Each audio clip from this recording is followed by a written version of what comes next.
करना है, इस बटन पे क्लिक करके अपलोड करना है ना।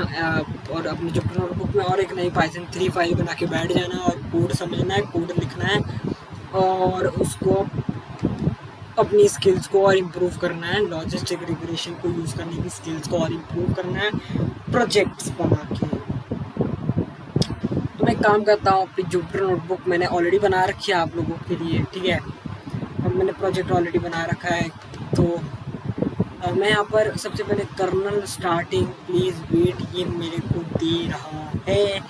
और पहले ही आप लोग अगर इस पोर्शन पे ध्यान दे रहे हैं, किस पोर्शन में मैं आप लोगों को बताता हूँ।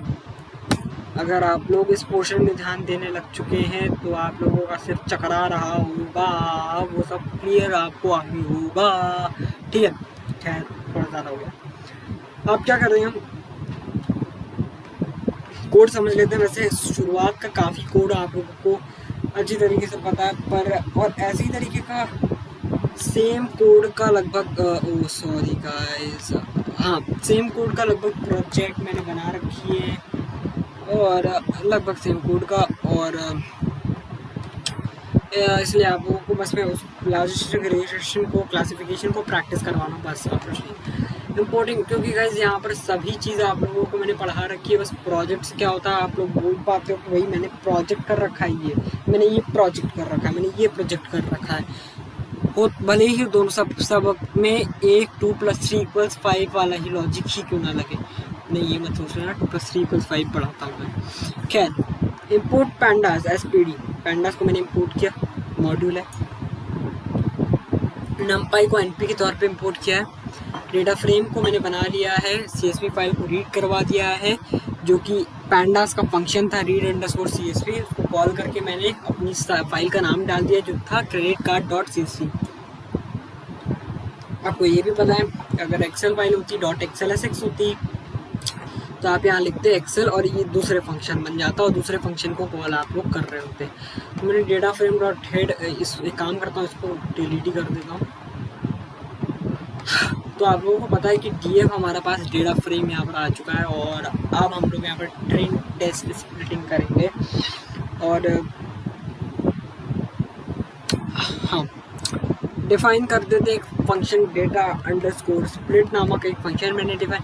अच्छा आप लोगों को याद हो मैंने आप लोगों को अपने इस end-to-end ML प्रोजेक्ट जहाँ पर मैंने हर सिचुएशन को सबसे इजीली डील करना सिखाया था और सबसे अच्छे तरीके से सारे ML प्रोजेक्ट्स की सिचुएशन को इस वीडियो के अंदर है ना, जहाँ एक मेगा प्रोजेक्ट हम लोगों ने बनाया था, ये वाला वीडियो, इसको एक बार मैं खोल दे रहा हूँ, वॉल्यूम लो, ओके बस इसको लोड होने में थोड़ा टाइम लग रहा है, खैर उसको छोड़ते हैं। हाँ तो मैं ये कह रहा था कि हाँ तो मैंने आप लोगों को सिखाया था कि जो यहाँ पर ट्रेन टेस्ट स्प्लिटिंग आप लोग sklearn के थ्रू भी बना सकते हो।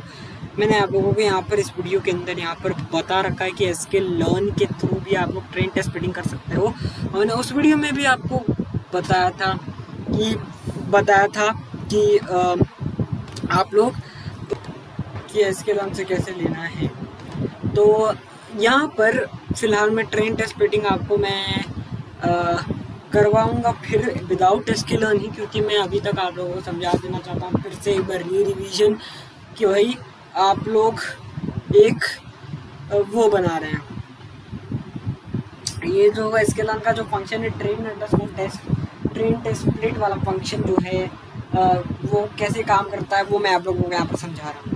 तो इस चीज़ को वैसे तो मैंने पहले भी समझा रखी है, इसलिए मैं थोड़ा सा स्पीड अप करूँगा यहाँ पर इसीलिए बोल रहा हूँ ये कोर्स है गाइस, यहाँ पर ये कोर्स है, ये एक वीडियो नहीं है, इसलिए मैं बोल देता हूँ ये पूरा एक कोर्स है, ठीक है। ये पूरा एक कोर्स है मेरा, machine learning full course with projects and practice problems. ये मेरा पूरा एक कोर्स है, इसलिए आप पूरा अटेंड करोगे, या फिर हो सकता है आप लोगों को थोड़ी बहुत आती हो और आप लोग किसी ऐसी प्रोजेक्ट की तलाश में हो तो तब ठीक है, वरना आप लोग मेरा प्रोजेक्ट कोर्स भी चेकआउट करो, आपके कॉन्सेप्ट्स ज़्यादा क्लियर हो जाएंगे। फ्री ऑफ कॉस्ट है, टेंशन नहीं लेनी है। तो मैं फ़िलहाल इसको समझा देता हूँ यहाँ पर थोड़ा सा। मैंने नंपाई को कॉल करके उसका random.seed फंक्शन को कॉल किया, उसमें 42 पैरामीटर पास करवा दिया, शफल्ड को कॉल किया और mp.random.permutation, ठीक है। अब मैंने यहाँ पर क्या किया है, अब आप बोलोगे रैंडम डॉट एलपी तो पता है, रैंडम डॉट परम्यूटेशन क्या है, वो हमारे डेटा को परम्यूटेट करता है। अब आप बोलोगे डेटा को परम्यूटेट करता है, मैं आप लोगों को यहाँ पर परम्यूटेशन फिर से समझा दे रहा हूँ। मैं अपना एक टेक्स्ट एडिटर खोल देता हूँ जो मैंने बना रखा नोटपैड विंडोज से इंस्पायर करके, तो खैर वो सब बात नहीं करनी है। हाँ, परम्यूटेशन और कॉम्बिनेशन वैसे तो पढ़ रखी होगी, पर काफ़ी मेरे पास पर्सनल पे वो जो कॉन्टैक्ट आते हैं वो लोग पूछते हैं परम्यूटेशन क्या है क्या है क्या है। हो सकता है वो लोग बिजनेस के स्टूडेंट्स हो, कुछ भी हो सकता है, मैं ये नहीं बोलता, तो हो सकता है आप लोगों को पढ़ा क्लास 10th 11th में हो सकता पढ़ रखी होगी, 12th में भी पढ़ रखी होगी कि परम्यूटेशन क्या होता है। खैर तो समझा दे रहा हूँ। परम्यूटेशन क्या होता है, जब उसको चेंज करने, जब किसी चीज़ को चेंज करने पे भी उसकी वैल्यू चेंज ना हो। फॉर एग्जाम्पल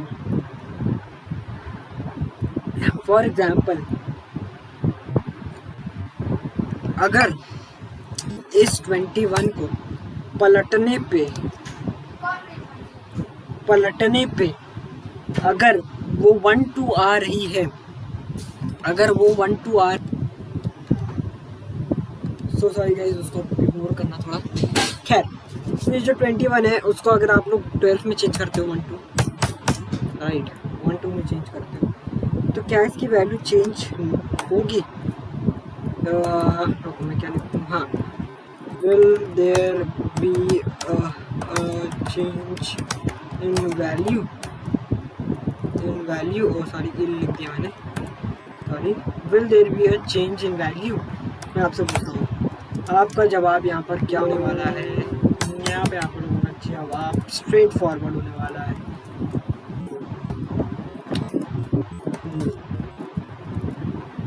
आप लोगों का जवाब यहाँ पर होने वाला है। अब मैं आपसे यहाँ पे अगर पूछ डालूँ, क्या ए बैठा या बी बैठा, यहाँ सी बैठा या डी बैठा, ठीक है, मतलब बैठा नहीं है, मतलब 4 लोग हैं बी सी डी सब के बीच में जो ये है, मैं इसको यहाँ पर हटा देता हूँ, ठीक है। तो ए बी सी डी लोग बैठे, तो ये जो लोग बैठे हैं यहाँ पर परम्यूटेशन, हाँ, तो पर अगर ए बी सी डी लोग बैठे हैं, आपको बोला गया है ए बी सी डी लोग हैं, आप लोगों को ये नहीं पता कि ए बी सी डी लोग कहाँ बैठे हैं।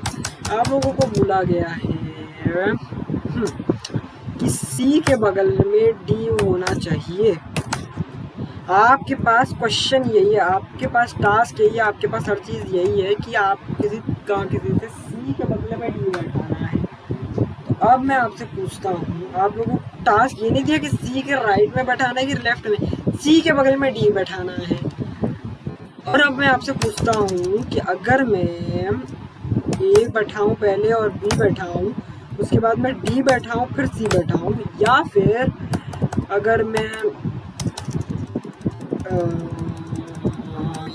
अगर मैं ए बैठाऊँ फिर बी बैठाऊँ फिर सी बैठाऊँ फिर डी बैठाऊँ, तो क्या ये दोनों हमारे क्वेश्चन के हिसाब से क्या ये दोनों आंसर हमारे सही है कि ये वाला सही, ये वाला?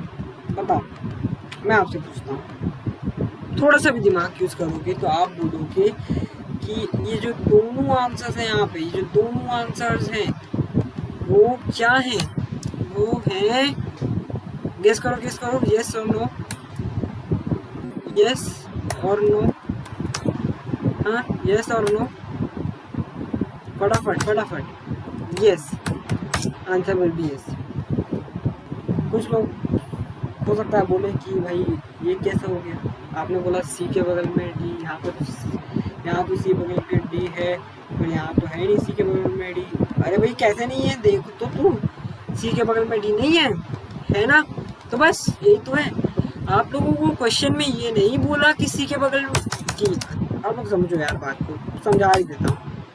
सी is sitting to right of D, क्या आपसे कुछ ऐसा बोला क्वेश्चन ने, या आपसे क्वेश्चन ने कुछ ऐसा बोल दिया? बताओ, फटाफट बताओ, क्या क्वेश्चन ने ऐसा कुछ बोल दिया क्या कि ऐसा कुछ बोल दिया? बताओ, राइट बोल दिया कि लेफ्ट बोल दिया? क्वेश्चन ने आपसे कुछ नहीं बोला, क्वेश्चन ने आपसे कुछ नहीं बोला, क्वेश्चन ने आपसे कुछ नहीं बोला। क्वेश्चन ने कहा सी के बगल में डी, क्या यहाँ सी के बगल में, क्या यहाँ डी नहीं? अब चाहे वो राइट हो चाहे वो लेफ्ट, उससे क्या मतलब, सी के बगल में डी है ना, बस। अब वैसे ही एक और एग्जांपल ले देता हूँ मैं यहाँ पर, इसको मैं कट करता हूँ। और अच्छा, ये क्या कहलाता है? परम्यूटेशन। ये क्या कहलाता है? परम्यूटेशन। जब किसी चीज़ को रिवर्स करने पे, उसकी पोजीशन चेंज करने पे, पोजीशन चेंज, मैं हिंदी इंग्लिश दोनों में लिखता हूँ, थोड़ा वो व्हाट्सअप लैंग्वेज लगेगी तो अच्छा, मतलब मज़ा आएगा आप लोगों को। पोजीशन चेंज करने पे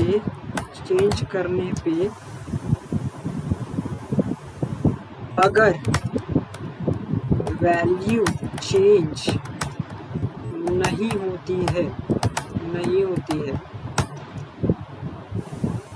है ना,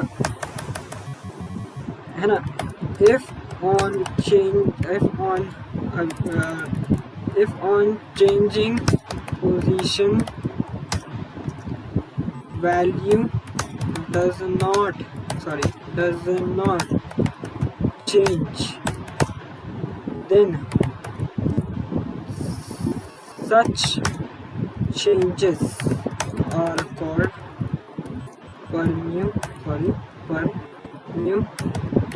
कॉम्बिनेशन की बात फिलहाल नहीं करेंगे। तो मैंने यहाँ पर इनकी पोजीशन चेंज की, वैल्यू चेंज नहीं हुई, क्योंकि हमारे क्वेश्चन में कंडीशन ये थी। इक्वेशन तो यहाँ कोई नहीं बनेगी, पर मैं आप लोगों को थोड़ा मैथमेटिकली फील देने की कोशिश कर रहा कि इसकी पोजीशन चेंज होने पे हमारा आंसर सही है, हमारी मैथमेटिकली की सारी चीज़ें सही हैं, कोई भी चीज़ यहाँ पर गलत नहीं है हमारी। तो ठीक है, ऐसे ही अगर तो यहाँ पर ये होती है परम्यूटेशन। अब आप बोलोगे ये भी परम्यूटेशन है? नहीं है, फोर्स नहीं है। मैंने आपको क्या कहा? If on changing position value does not change, then such changes are called permutation.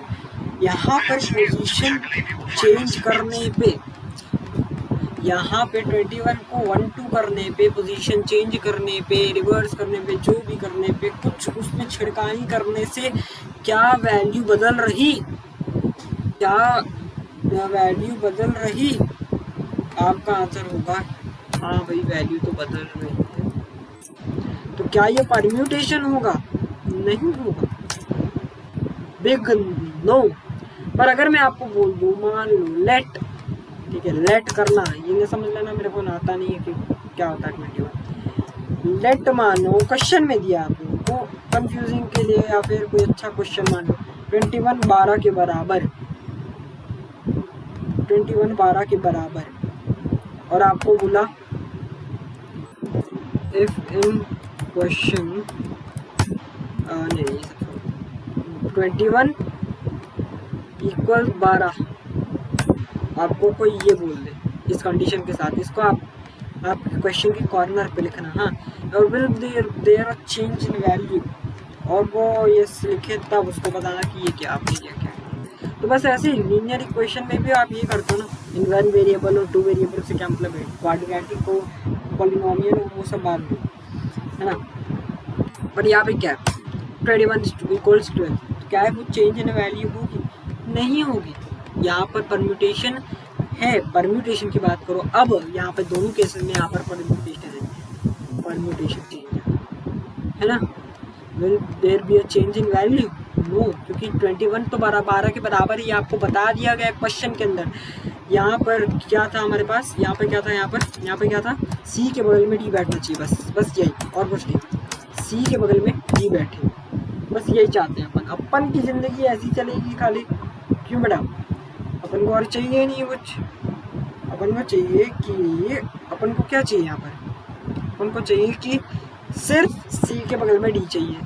तो आप लोग अगर वैसे लिख देते हो, वैसे यहाँ पर लिख देते हो, अगर ABCD, या फिर आप लिख देते हो ABDC, तो आपका आंसर सही है। या फिर अब अगर आप लोग क्या किए, CABD लिखे और आप लोग बोले ये सही है, सॉरी ये वीडियो, अब आप बोले ये भी सही है, तो ये यहाँ पे ये गलत है क्योंकि वैल्यू चेंज हो रही, कंडीशन सेटिस्फाइड नहीं हो रही।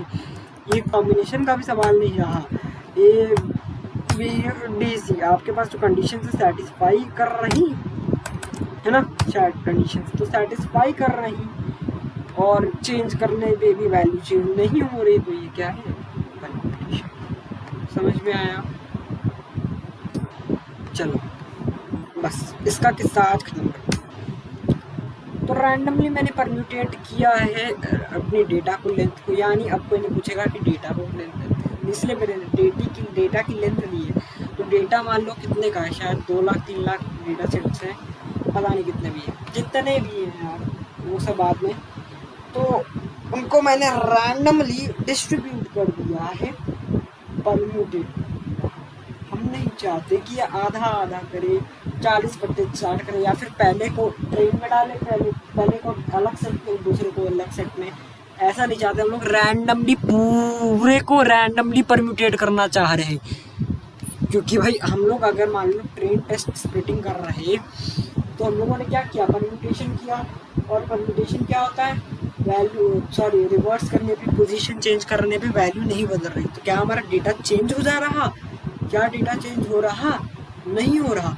अब आप बोलोगे ऐसे जब डेटा चेंज नहीं हो रहा तो आप लोग परम्यूटेशन आप कर क्यों रहे हो? परम्यूटेशन इसलिए कर रहे हैं ताकि, समझो बात को, ताकि क्या हो, परम्यूटेशन इसलिए कर रहे हैं ताकि रैंडमली डेटा डिस्ट्रीब्यूट हो। ऐसा नहीं हो कि डेटा पॉइंट मिस हो जाए, यानी एक कंडीशन को पकड़ ले, दूसरे को छोड़ दे, बाकी सबको पकड़ ले। किसी एक कंडीशन को भी वो नहीं पकड़ रहा, किसी एक कंडीशन को भी अगर वो नहीं पकड़ रहा है, रिपीट, किसी एक कंडीशन को भी अगर वो नहीं पकड़ रहा तो प्रॉब्लम हो जाएगी। इसकी वजह से हम लोग इसको रैंडमली परम्यूटेट कर रहे हैं, तो इसलिए हम रैंडमली परम्यूटेट कर रहे हैं।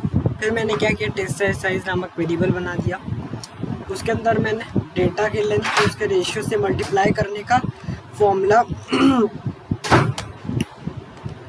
लिख दिया, फॉर्मूला है ना, तो उसके रेशियो से मल्टीप्लाई करने का। और वो रेशियो क्या होगा, हम अपना फॉर्मूला, हम अपना चीज़ कुछ इस तरीके से डिज़ाइन कर रहे कि वो रेशियो टेस्ट सेट साइज में बटेगा। वो जो रेशियो हम लोग टेस्ट सेट साइज के अंदर डालना चाहते हैं वो डालेंगे। और मैंने आपको बता रखा है 40, आप लोगों को 40-60 का नहीं रखना चाहिए वैसे तो, पर कई सारे लोग रख लेते हैं, तो अब वो आप कैलकुलेशन करो, उसके बाद ही वो सब डिसाइड करना।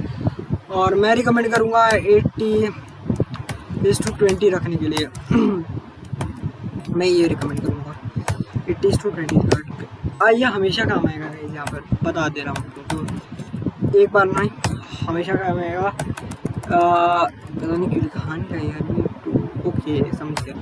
तो ये 80:20 हमेशा काम आएगा यहाँ पर, 80:20 हमेशा काम आएगा, ठीक है,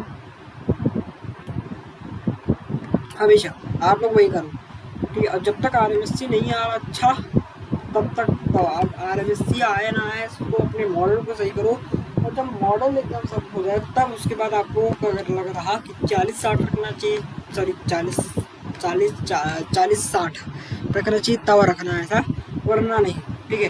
टेस्ट इंडिसेस बनाना, शफल्ड को मैंने कॉल किया है, उसके अंदर ये शुरुआत से लेकर टेस्ट ट्रांसपोर्ट के सारे उसके अंदर स्टोर किया। ट्रेन इंडिसेस को शफल्ड कॉल करके अपने डेटा सेट को मैंने, जो नया डेटा सेट मेरा शफल्ड तैयार हो रहा, ट्रेन टेस्ट स्प्लिटिंग के लिए हमारा डेटा सेट शफल्ड जो तैयार हुआ है ना, वो हमें टेस्ट सेट साइज से लेकर एंड तक हमारी स्प्लिट करके इसके अंदर डाल दिया। मैंने रिटर्न करवाया उसको आई लॉक करवा के, ट्रेन इंडिसेस को आई लॉक करवा के और टेस्ट इंडिसेस को अनलॉक करवा के, आई लॉक करवा के यहाँ पर मैंने रिटर्न करवा दिया। मैं वेरिएबल बनाया, अपने फंक्शन को कॉल करके मैंने पैरामीटर सेट किए थे इस पर, डेटा का एक पैरामीटर और रेशियो, वो रेशियो जो हम लोग अपनी टेस्ट सेट साइज के अंदर डालना चाहते हैं, है ना। तो हम लोग 20% डालना चाहते हैं, तो data frame, data underscore split को कॉल करके अपना डेटा दे दिया, पहला पैरामीटर। रेशियो मेरा 0.2%, मतलब 20% यानी 0.2। ट्रेनिंग सेट को मैंने देखा, ये मिला, और इतने नंबर ऑफ रोज इनटू इतने नंबर ऑफ कॉलम्स तो उसमें भी सेम रहने वाला है। इसमें इतने नंबर ऑफ रोज है टेस्ट सेट में, ठीक है, ट्रेनिंग टेस्ट यहाँ पर फाइनल स्प्लिटिंग होती है, यहाँ पर ट्रेन टेस्ट स्प्लिटिंग होती है, यहाँ फाइनल स्प्लिटिंग होती है। क्या हो गया, features with train test splitting इसको बोलते हैं बेसिकली। अगर और ज़्यादा कुछ बोलना हो इसके बारे में तो उसको क्या कहोगे आप, FNL final, FNL splitting, FNL splitting, splitting. और यहाँ पे FNL क्या है, FNL हमारे पास फीचर और लेबल की स्प्लिटिंग ट्रेन टेस्ट के अंदर, ट्रेन टेस्ट के अंदर फीचर लेबल की स्प्लिटिंग। तो यहाँ पर फाइनल स्प्लिटिंग करना शुरू कर देते हैं। मैंने एक्स ट्रेन डाला, मैंने आपको बता रखा है इस वीडियो के अंदर कि कैसे एल्गोरिथम्स काम करते हैं। इस वीडियो के अंदर मैथ्स फॉर एमएल के अंदर एल्गोरिथम्स वर्क कैसे करता है, अंडरस्टैंडिंग एल्गोरिथम्स वाले टॉपिक के अंदर फॉर्मूलाज के साथ बताया और एक्सप्लेनेशन भी दिया फॉर्मूलाज का जैसे होता है एक्सप्लेनेशन। मैंने आपको उस वीडियो में बता रखा है कि एक्स पे क्या होता है, एक्स एक्सिस पे होते हैं हमारे फीचर, वाई एक्सिस पे हमारी प्रेडिक्शन, क्लासिफिकेशन यानी लेबल, लेबल लेबल याद रखो, लेबल लेबल लेबल, ठीक है, दिमाग के अंदर घुसा लो, ठीक है। एक्स अंडरस्कोर ट्रेन के अंदर मैंने ट्रेन को कॉल किया, अपने सारे फीचर्स पुट कर दिए, है ना, पुट कर दिए, अमाउंट तक के सारे ये फीचर्स थे, उसको नंपाई के एरे के अंदर कन्वर्ट कर दिया, ठीक है। सारे मशीन लर्निंग मॉडल्स में यही होता है, सबको नंपाई में कन्वर्ट करेंगे, क्योंकि हमारे जो हमारी मशीन वो न्यूमेरिकल वैल्यूज़ को समझती है मशीन हमारी, है ना, न्यूमेरिकल वैल्यूज़, इसलिए नंपाई एरे में कन्वर्ट कर रहे हैं। अब आप बोलोगे एरे क्या, क्योंकि बहुत से लोगों को यहाँ पर एरे हो सकता है नया लग रहा हो। मैं बता दूँ एक एब्स्ट्रैक्ट डेटा टाइप है, बस इस वीडियो में इतना ही बताऊँगा। आप लोग चाहोगे मैं एक DSA का कोर्स ले आऊँगा, आप लोग DSA क्या डेटा स्ट्रक्चर एल्गोरिथम से पूरा कोर्स ले आऊँगा, आप बोलोगे तो, पर पहले आप इसके अंदर रिस्पॉन्ड अच्छा करोगे तब मैं लाऊँगा, क्योंकि इसके अंदर मेरे को उतना बढ़िया रिस्पॉन्ड जो मैं एक्सपेक्ट कर रहा था। अब जितने लोग देख रहे हैं उनका अच्छा रिस्पॉन्स है, पर जो मैं एक्सपेक्ट कर रहा था वो उतना अच्छा नहीं है। हालांकि मेरे को कुछ ज़्यादा टाइम हुआ है नहीं, पर लाइक अबाउट पे देखो तो मेरे को ज़्यादा टाइम नहीं हुआ है वहाँ पर। जॉइंट अप्रैल 28, 2021, टोटल में मिला के मेरे पास 134 व्यूज़ ही हुए हैं टोटल चैनल पे। स्टैटिस्टिक्स ये दिखा रही है मेरी, मैं नहीं बोल रहा, आप लोग भी देखिए, मैं कोई एडिटिंग नहीं करके दिखा रहा हूँ कि मैंने यहाँ पर क्या अभी तक 134 है, मैं कुछ नहीं कर रहा। यूट्यूब है आपके हाथ में भी है, सेम यूट्यूब है ना, और लगभग 1 महीना होने को आया मेरे को, और इतने व्यूज़ काफ़ी कम हैं। मैं सोच रहा था इतने व्यूज़ कम से कम एक वीडियो पे तो आएंगे ही आएंगे। तो बस हाँ, तो खैर let's come back to topic.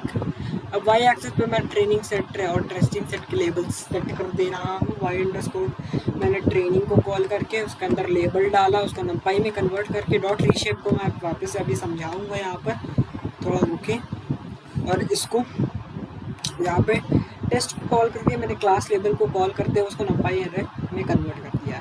अब आपको याद हो कि मैंने ट्रेनिंग को कॉल करके देखा था, तो वो ट्रेनिंग का जो हमारा डेटा था वो इसके अंदर था 227,846 यानी 2,27,846 जो हमारे डेटा पॉइंट्स थे वो थे ट्रेनिंग सेट के अंदर। तो हमारा डेटा हमारे नंपाई एरे को इसके अंदर कन्वर्ट करना पड़ेगा हमें, क्योंकि और कोई ऑप्शन नहीं बचता है, जिसको मैंने कन्वर्ट कर रखा, ठीक है। और हमने वाई जो टेस्ट पे थे हमारे वो थे कितने, ये रहा टेस्ट, राइट, इसमें मैंने टेस्ट को देखा है, टेस्ट के अंदर हमारे इतने थे 56961 यानी 56,961, इसलिए मैंने इसको भी 56,961 के एक एरे में कन्वर्ट कर रखा, और मैंने लॉजिस्टिक रिग्रेशन को यहाँ पर अप्लाई कर दिया है। मैंने scaler dot linear underscore model class से मैंने इंपोर्ट किया लॉजिस्टिक रिग्रेशन फंक्शन को, क्लासीफायर बनाया CLF इक्वल्स लॉजिस्टिक रिग्रेशन, क्योंकि गाइस मैं आप लोग जानते हो कि पाइथन में किसी फंक्शन को कॉल करने के लिए पहले उस मॉड्यूल का नाम या उस पैकेज का नाम या फिर उसका क्लास का नाम जो भी है पहले कॉल करना पड़ता है, उसके बाद उसके किसी फंक्शन को कॉल कर सकते हो और पैरामीटर्स पास कर सकते हो। तो मैं लॉजिस्टिक रिग्रेशन बार बार ना लिखना चाहता हूँ, यही लिखना चाहता हूँ। इसलिए मैं क्या किया हूँ, अपने इस लॉजिस्टिक रिग्रेशन वाले फंक्शन है जो मेरा पास, उसको मैंने एक गिवन वेरिएबल के अंदर स्टोर कर दिया है और उसको मैं कॉल करता रहूँगा, क्योंकि यही तो है मेरा क्लासीफायर। ये फंक्शन ही तो क्लासीफाई करता है, तो यही तो मेरा क्लासीफायर है। तो उसमें मैंने क्लासीफायर को कॉल किया डॉट फिट, उसको मैंने फिट फंक्शन कॉल करके अपने दोनों पैरामीटर्स यानी एक्स एक्सिस और वाई एक्सिस को पास करवा दिया। क्या है, एक्स एक्सिस पे मेरे एक ट्रेनिंग सेट है x_train, वाई एक्सिस पे मेरी ट्रेनिंग सेट है y_train। इसको मैंने रन कर दिया, कोई एरर मेरे पास यहाँ पे नहीं आया है। अब सिंपल सा काम है, ये तो बहुत हलवा काम है। इनपुट फीचर्स मैंने बनाया, यानी कोई इंसान इसी पे इनपुट देगा फीचर्स वाले पे। मतलब हालांकि आप लोग यहाँ पर क्या कर सकते हो, इस मॉडल को GUI बना के क्या कर सकते हो, बेसिकली आप लोग लिख सकते हो। अगर यही मॉडल को आप लोगों को इम्प्लीमेंट करना है या फिर कुछ बनाना है ऐसा क्या करें, हाँ, presenting like just suppose presenting credit card credit card analyser, और आप चाहें तो हल्का स्लीप करवा दे प्रोग्राम को टाइम बाई मॉड्यूल को इंपोर्ट करके, और ताकि मतलब थोड़ा GUI भी हो प्रोग्राम में। अगर आप पब्लिक लेके जाने चाहते हैं, बहुत टाइम करें, सॉरी नहीं, आपको कुछ सेकंड्स वेट करवा दें, मतलब थोड़ा सा प्रोफेशनल लगे, ये भी होना चाहिए। ऐसा नहीं कि फटाफट से खुल गया एप्लीकेशन, थोड़ा प्रोफेशनल। और आप लोग स्लीप को कॉल करके, यहाँ पे आप लोग स्लीप को कॉल करें, स्लीप को कॉल करके 1 सेकेंड्स वेट करवाएं, 4 सेकंड वेट करवाएं, 10 सेकंड वेट करवाएं, 12 सेकंड वेट करवाएं, आपकी मर्ज़ी। मतलब थोड़ा अच्छा रहना चाहिए, ऐसा नहीं कि बर्बाद है प्रोग्राम आपका, ऐसा यहाँ पे कुछ जो है होना नहीं चाहिए। खैर हम GUI से एक ऐप नहीं बना रहे फ़िलहाल, वो कभी बाद में, कभी कोई मॉडल जब बनाएंगे तो करेंगे, जब कभी फ्लास्क जेंगो वगैरह यूज़ करेंगे तब हम लोग इसके बारे में सोचेंगे कि अपनी वेबसाइट बना ली, अच्छा खासा सिंटैक्स, अच्छा खासा वेबसाइट बना ली, उसके अंदर एक मॉडल को हम लोग रन करवाएंगे जब हम लोगों को पब्लिसिटी चाहिए होगी तो। खैर अगर आप लोगों को फ्लास्क आती है, आप लोग को जानते हैं कि कोई सा भी मशीन लर्निंग मॉडल या कोई सा भी मशीन लर्निंग फाइल को मॉडल को कैसे रन करवाते हैं फ्लास्क के थ्रू, जेंगो के थ्रू, देन वेल एंड गुड। वरना फ्यूचर में हो सकता है वीडियोस में यहाँ पर डाल दूँ, पर first of all I need a good response over here, वो सब बाद में। तो यहाँ पर मैंने इनपुट फीचर्स डाल दिए, मतलब V1 से लेके यहाँ पर ये V1 है, मतलब ये तो टाइम स्टैम्प है, ये तो आप जानते हैं टाइम स्टैम्प V1 V2 है ना, V3 करके V28 तक मैंने डाला और अमाउंट डाल दिया। ये तो थे मेरे फीचर डाल दिए। अब आप बोलोगे इतना बड़ा फीचर कैसे लिखा, मैं बता दूंगा आपको। ये सब ऐसे टाइप के मॉडल्स में आप लोगों को चालाकी करनी चाहिए। अभी ये CLS मैं लिख क्या रहा था, आप बोलोगे ये तो क्लास प्रोटेक्ट करना था, आप CLS क्या लिख दिया। अगर मैं क्लास लिखता तो आप लोग जानते हो कि पाइथन में क्लास क्या होता है। पाइथन में क्या क्लास होता है, क्या programming, object oriented programming. Class क्या होता है बेसिकली, आपको वो कंस्ट्रक्टर्स क्रिएट करने में काम करता है, ऑब्जेक्ट क्रिएट करने में यहाँ पर काम आता है।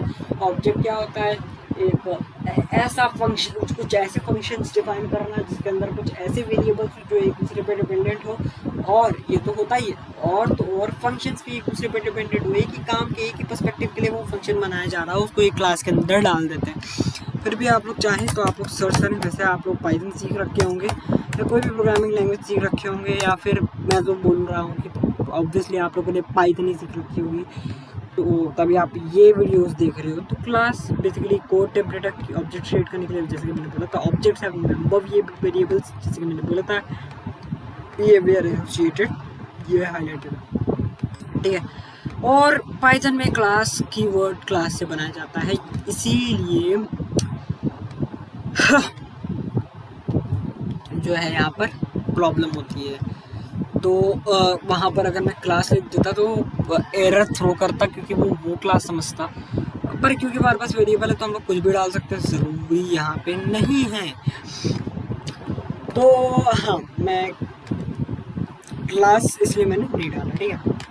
तो मैंने CLS नामक वेरिएबल बना के अपने क्लासीफायर को कॉल किया, मतलब लॉजिस्टिक रिग्रेशन क्लास को मतलब फंक्शन को कॉल करते हुए उसका एक प्रेडिक्ट अंडरस्कोर प्रोवा, जो हमारे को प्रोबेबिलिटी देता है एक न्यूमेरिकल वैल्यू के अंदर, मैंने उसको कॉल किया उस फंक्शन को। उसके अंदर मैंने इनपुट फीचर्स नामक अपना वेरिएबल दे दिया कि भाई ये है मेरी फीचर्स जो मैंने हैं, और मेरे को 0-1 में आंसर चाहिए, ऑब्वियसली मिलेगा वहीं पर डालना पड़ता है। तो मैंने दूसरा वेरिएबल बनाया, ठीक है। ऑब्वियसली फिर से CLAS नहीं बना सकता, वरना वो इन दोनों को कोलाइड करेगा। खैर, फिर मैंने वापस से उसको कॉल करते हुए प्रेडिक्ट करवाया इनपुट फीचर्स को। ये क्या करेगा, ये मेरे को खाली अरे देगा 0 है या 1 है, ये बताएगा है या नहीं, ये बताएगा प्रोबेबिलिटी क्या है, ये CLAS बताएगा प्रोबेबिलिटी क्या है उसकी।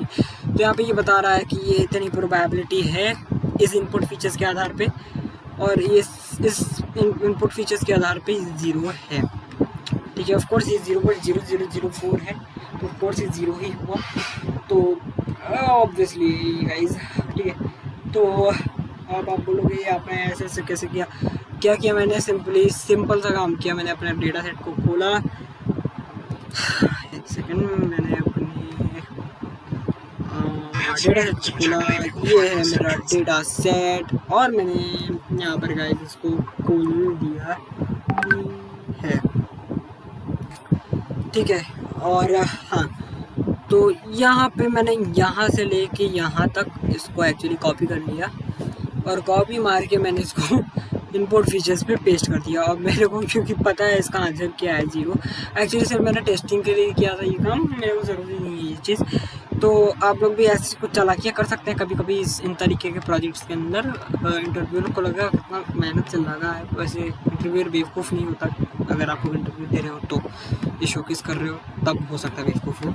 खैर, तो मैंने प्रोबेबिलिटी देख ली, अरे तो मेरे को पता ही था 0 होने वाला है, फिर भी मैंने चेक कर लिया। आप लोग अपने हिसाब से ट्रांजैक्शंस डालो, देखो, जो करना है करो, ठीक है। और ऐसा नहीं है कि इसके अंदर 1 नहीं है, इस डेटा सेट के अंदर देख लो यार 1 है, कहीं ना कहीं आप लोगों को मिल जाएगा।